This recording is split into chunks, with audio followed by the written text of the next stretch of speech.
This is Sabrina Amel with the Amel Agency, where we specialize in speed, customer service, and integrity. So if you've been liking our videos, that's great. But remember to hop over to YouTube and click like and follow our YouTube channel so that you can be notified when we have new videos and postings. So we've been talking about 5 concepts of unleashing your passion, and we are on the last one today. Yay! So today's topic is on having energy. Now I've got you all fired up, right, with all these different concepts on how to kind of tap into that passion that maybe you started off with and kind of lost a little bit of that fire. So we've been talking about ways to dig that back out and how to tap back into that.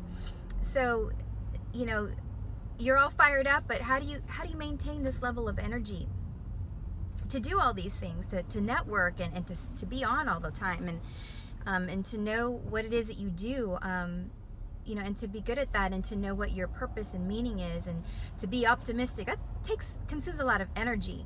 So what I'm going to do today is give you several examples of things that I've learned and what I try to do for myself, and maybe you'll be able to replicate something along those lines, or it'll help you kind of, you know, think about what are some good ways for you to do the same. So a lot of things that, well, first I want you to think of, you know, have a mental image, and it may also be helpful to you as we're kind of going along. But think of a bucket, and if that bucket is full, like first thing in the morning, it's full, you've got energy for the day, you've got all sorts of, you know, things that you've got going on, meetings to attend, you've got, you know, things that you're working on and that you're actively working on because you're engaged in your business, remember? So your bucket is full. Well, as you're going about your day and you're doing all these things, you're starting to pour out of your bucket, and that's your output. So, well, you don't want to get to the end of your bucket and there's nothing left by the end of the day, the end of the week, whatever. You want to still have some energy left there. So you need to put something back in from time to time to make sure that you don't deplete your reserves. So one thing that I like to do is I always start off with a great run. And not every single day because my schedule doesn't allow it. But I have to try and work out every day. For me, it works better if I do it first thing in the morning, because then I know I'm going to be able to make it through the day with a lot of energy. And I know that may sound counterintuitive, because you're like, well, Sabrina, you're spending all this energy and calories, you know, like doing something very, vigorous and like doing a run, well, won't you be tired all day? I'm like, well, it doesn't work like that for me and my body. I need that to kind of jumpstart my brain, and it's very meditative for me, that the rhythm of the run. And so I tend to, I'm able to focus better on kind of if there's any problems, just like going around in my head, and I need to figure them out. By the end of the run, it's like I've solved a lot of little puzzles. And so, so for me, it's very helpful, and it helps me maintain mental clarity and focus. So when I don't get my run in, I really do feel it. By the end of the day, I'm just kind of a little bit out of whack and not really feeling myself.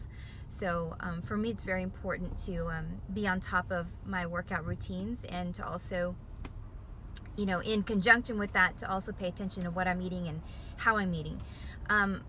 Another thing that I do is I love to sketch, and I like to paint in watercolor. So to me, that's very relaxing, and that helps me to fill my bucket too. Going out with, girlfriends for a coffee, having a one-on-one, I actually like that. I'm a little on the introverted side, and so for me, when I'm either alone and doing things by myself, or if I'm just with one person, my energy reserves, it kind of fills back up, and I'm able to get that back, because me going to networking events, it depletes me. It can be very draining. If I don't remember to fill my bucket back up, I'm gonna be, very tired and exhausted, by the end of the day, from going to a few events. So I know that about myself, so I remember that.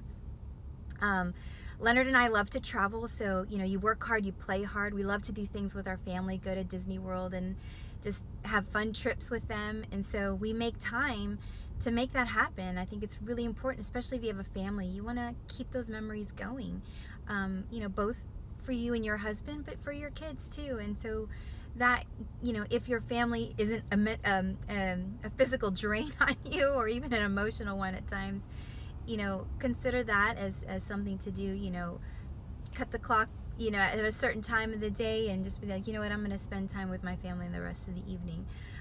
I think even if you don't have a 9-to-5 job, and you have a job that's kind of like online, or your direct sales or whatever, and so you're kind of always available, you still have to set boundaries, you know, in your business, so that way you can take care of you and your family as well. It's a priority. You need to make it that. Another thing, and this is going on today, so it's something that I look forward to when we get a chance. Leonard and I do date night. We've got 5 kids, remember, so we don't get a lot of alone time unless we create alone time and schedule it in. So, you know, we try to, like, at least every week, every other week at most, you know, to go and have an evening out, get a babysitter, and it's just him and I, and we try not to talk about business because we do work together, so that is a huge part of what, you know, what's always on the mind, you know, talking about budgeting and employees and, you know, ideas and things that are going on with our clients, and how we can better do business. But, you know, we have to set that aside and not even talk about the kids, but maybe just talk about other things that are going on in our lives, because we're two people that have other things going around all around us, you know. So you have to be able to talk to that person. I mean, you're married to them, and you're going to be with them hopefully for the rest of your life, and, you know, you should get to know that person and enjoy that person and enjoy spending time and being with them. You know, I wouldn't be able to do what I do if I didn't have, you know, someone that I love that supported me, and that I could also support and grow old with.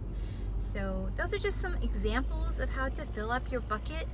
But I'm sure you could think of a ton of other things like yoga, or you know, just meditation, or swimming, or you know, having a guys' night out, going to the movies.